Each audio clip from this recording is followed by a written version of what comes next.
Bonjour, bienvenue à ce nouveau tuto sur la data science pour les actuaires et risk managers.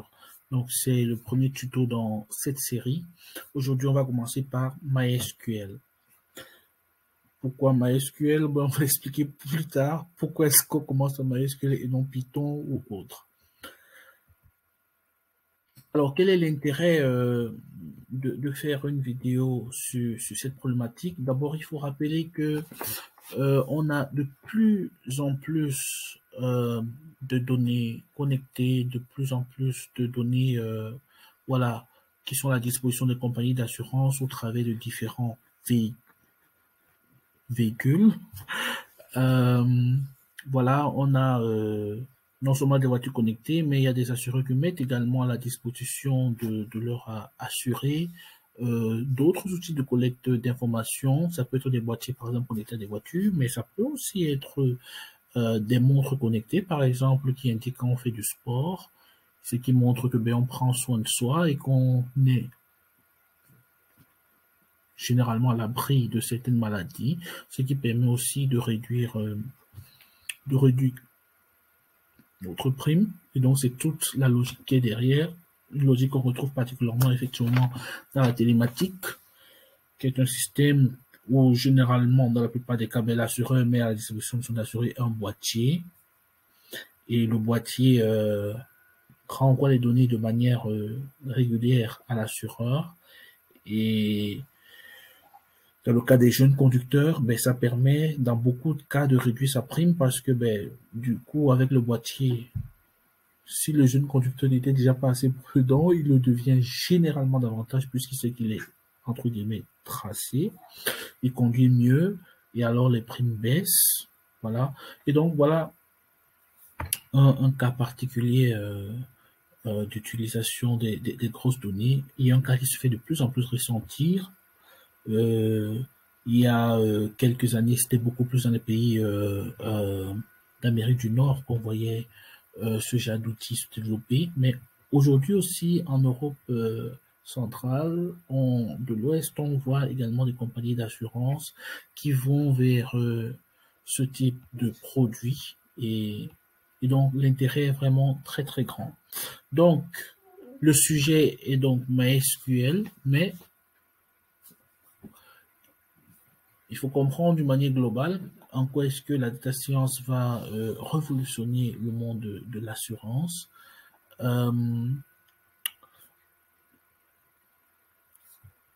L'un des aspects, c'est le targeting, c'est-à-dire la segmentation des données.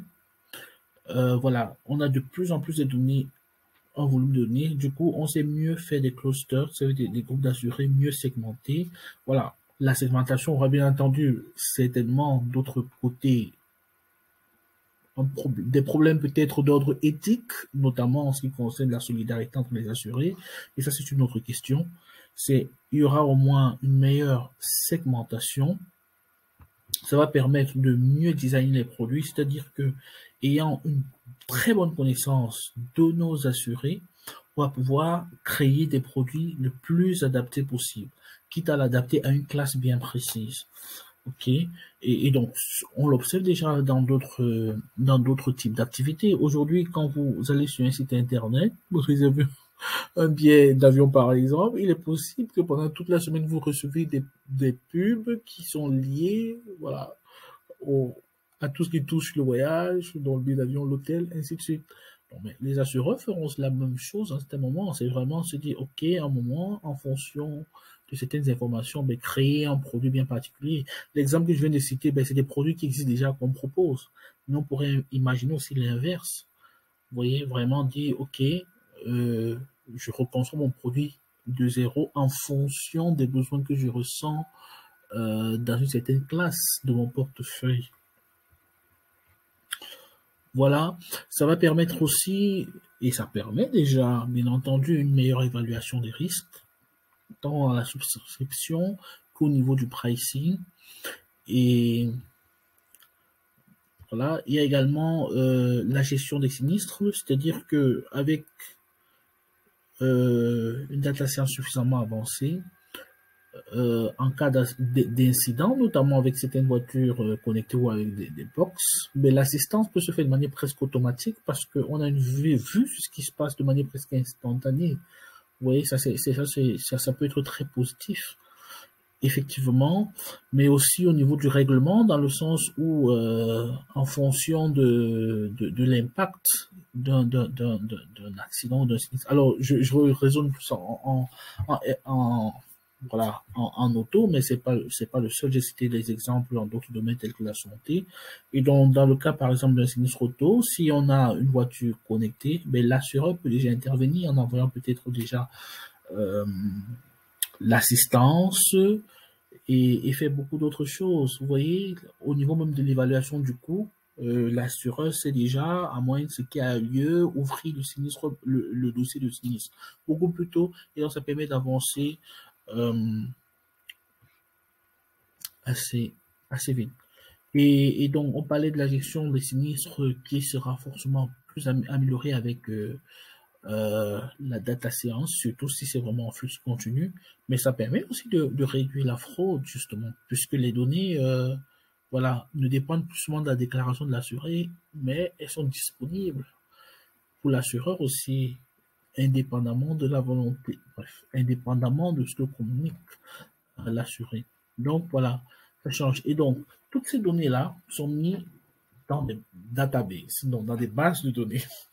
Donc, une base de données, ça permet vraiment de stocker ces données, que ces données-là soient structurées, semi-structurées ou non structurées. Et les données, c'est vraiment tout, y compris les images dans certains cas, qui peuvent également parler. OK. Alors, et un des systèmes de base de données qui existe, c'est MySQL, qui est l'un des plus populaires, mais c'est pas le seul. Il y a d'autres, tels que ProSQL et autres. Moi, je me concentre sur MySQL parce que il y a aussi le côté sharing, donc le côté partagé de l'outil, ce qui m'intéresse beaucoup en termes d'application pratique, parce que dans une compagnie d'assurance, mais il faudrait que certaines personnes puissent accéder à des données, par exemple, ne fût-ce qu'à lecture. Des acteurs ne sont pas obligés d'être administrateurs de données, mais au moins un lecteur, et des outils comme PHPMyAdmin, d'autant pour moi, vont vraiment permettre ce type de choses, ce qui est très important en fait. Donc moi, je vais beaucoup plus travailler en regardant avec l'exemple de PHPMyAdmin, mais il y a beaucoup d'autres outils qui permettent de traiter MySQL. Alors, les données dans MySQL sont structurées sous forme de tables. Par exemple, je vais me connecter à MySQL et on va voir, voilà, quelques données. Voilà. Donc, ça c'est mon serveur et voici les données qui existent déjà. Chez moi, par exemple, on a les données des sinistres, on a les données des incidents climatiques. On a les données des incidents majeurs. On a les données du registre des risques. Et donc, c'est ça les différentes tables. Et chaque fois que j'entre dans une table, ben, j'ai des données qui sont structurées sous forme de colonnes et de lignes. Les colonnes, ce sont les principales variables. Et les lignes, c'est les différentes informations que l'on va rentrer. Donc, voilà comment les bases de données sont en général structurées.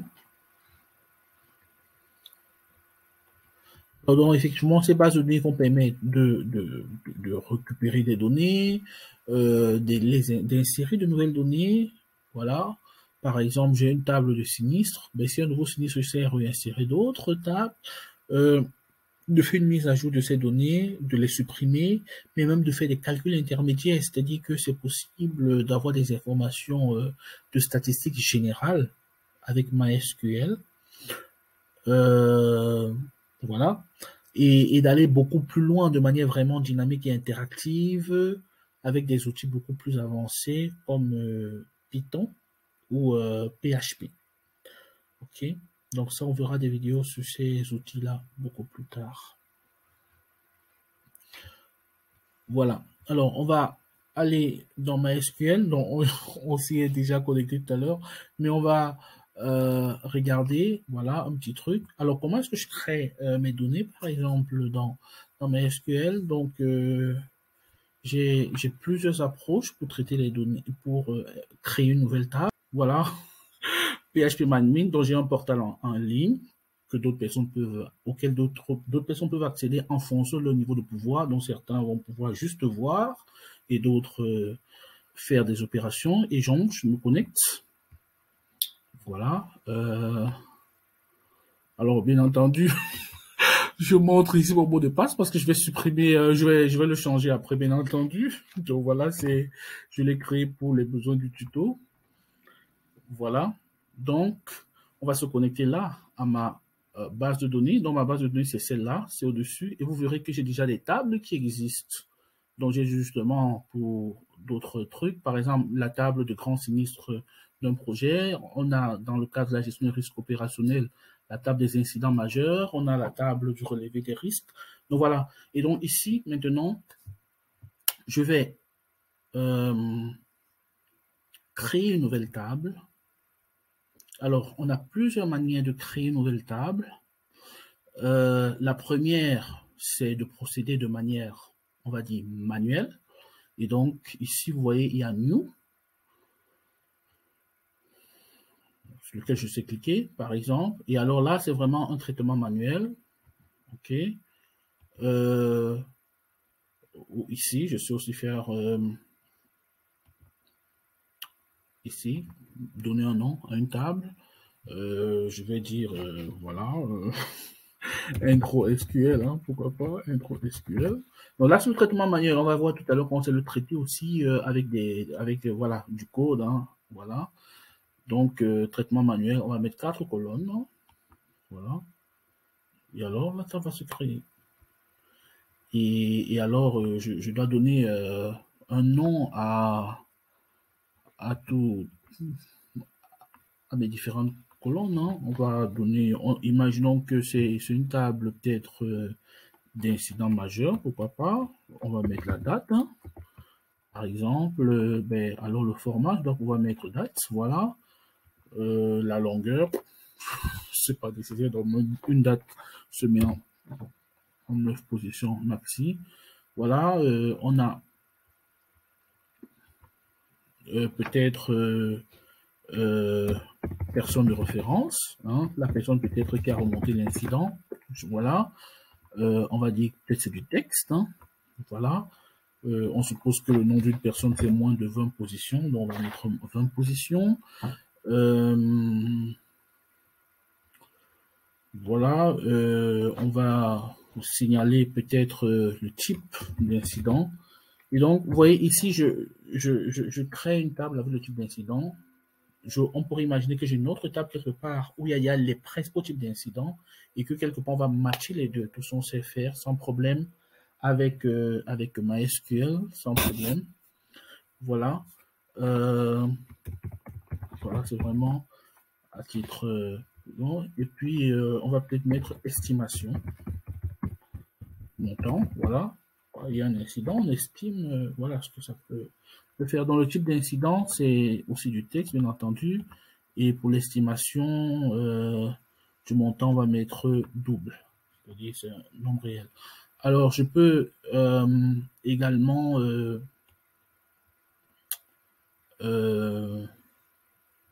décider quelque part si je veux auto-incrémenter certaines valeurs, mais c'est pas l'objet du tuto ici. On verra cela sans doute beaucoup plus tard dans d'autres tutos. Et puis voilà, donc j'ai créé donc cette table que j'appelais intro SQL et autres. Après, j'ai toujours l'occasion de revenir ajouter d'autres colonnes si besoin. Voilà, donc là, il n'y a pas de souci. Si je veux ajouter une colonne supplémentaire, et alors, je vais enregistrer et donc la table va se créer. OK? Et donc, je l'ai créé avec cette procédure. On va utiliser maintenant une autre procédure Pour créer, là, on a fait une création manuelle. On va maintenant utiliser du SQL directement, ok, pour créer une nouvelle table. Cette fois-là, ben, j'ai le code que j'ai préécrit. Hein. Donc,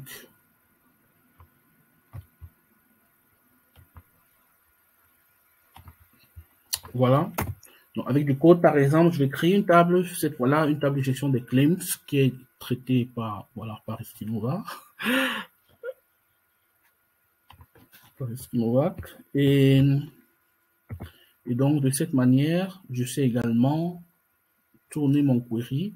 Et alors, ça va également me créer, voilà, une autre table. OK. Alors, une chose intéressante, on parlait de récupération de données tout à l'heure, ainsi de suite. Il faut se rendre compte que c'est également possible d'importer des données au format CSV, par exemple, mais d'autres formats aussi. Ça veut dire qu'on peut avoir d'autres données qui sont déjà en SQL, mais qu'on réimporte justement pour traitement, c'est ce dont on parlait tout à l'heure. Ce qui est intéressant, surtout si on a parfois de très grandes bases de données, sachant que Excel a parfois quelques limites pour des données vraiment très volumineuses. Voilà donc. Voilà, donc voici déjà deux manières de créer. On a créé une première table de manière vraiment manuelle. On a créé une autre avec du code.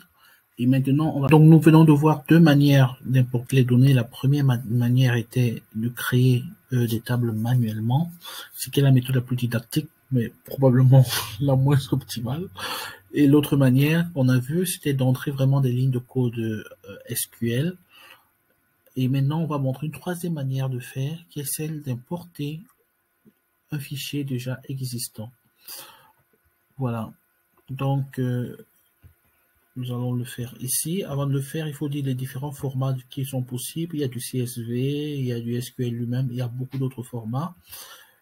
Voilà, on va importer un fichier CSV en rappelant que le fichier CSV est un des fichiers les plus utilisés dans les compagnies d'assurance. C'est l'un des fichiers, des formats de fichiers les plus utilisés. Alors, on va prendre le fichier CSV voiture. Finalement, je n'ai pas autant de CSV que je pensais.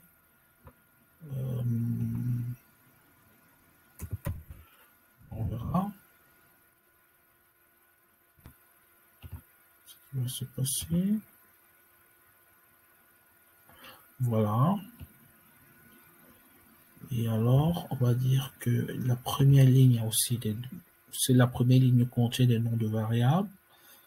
Et alors, on va importer.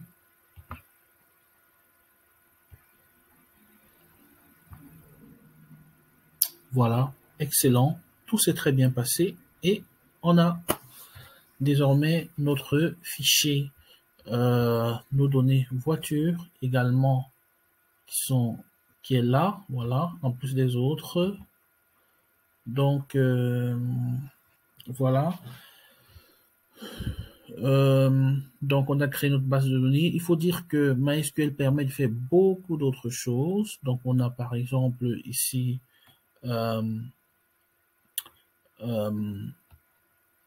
les opérations qui permettent de revenir refaire d'autres trucs sur les données qu'on a importées. Ça peut partir du renommage des pages, des tables, d'autant pour moi, à d'autres traitements tels que voilà le sens avec lequel on veut lire les données en ordre croissant, en ordre décroissant. On l'avait déjà dit tout à l'heure, on peut aussi exporter les données qu'on a dans notre base de données. On peut insérer de nouvelles variables, de nouveaux champs. Donc, du coup, ici, je peux insérer les champs un par un. Ça aussi, c'est la méthode manuelle. On verra dans le futur que c'est possible de le faire aussi de manière automatique avec voilà, des outils tels que PHP ou Python, ou alors créer un portail utilisateur où les données sont entrées voilà, d'une manière beaucoup plus élégante que l'affichage qu'on voit ici. Voilà, donc on va arrêter ici notre tuto introductif sur MySQL. Donc, c'était vraiment important de montrer que c'est vraiment pas sorcier et qu'il y a moyen vraiment de prendre la main sur MySQL, même si on n'est pas expert en développement, et de faire des tas de choses. Et voilà, les prochaines vidéos, on va essayer d'aller vraiment beaucoup plus loin et de manière, voilà, à montrer qu'il y a vraiment moyen d'avancer avec. Ça va? Donc, merci encore d'avoir suivi ce tuto. Au plaisir de discuter des autres tutos très bientôt.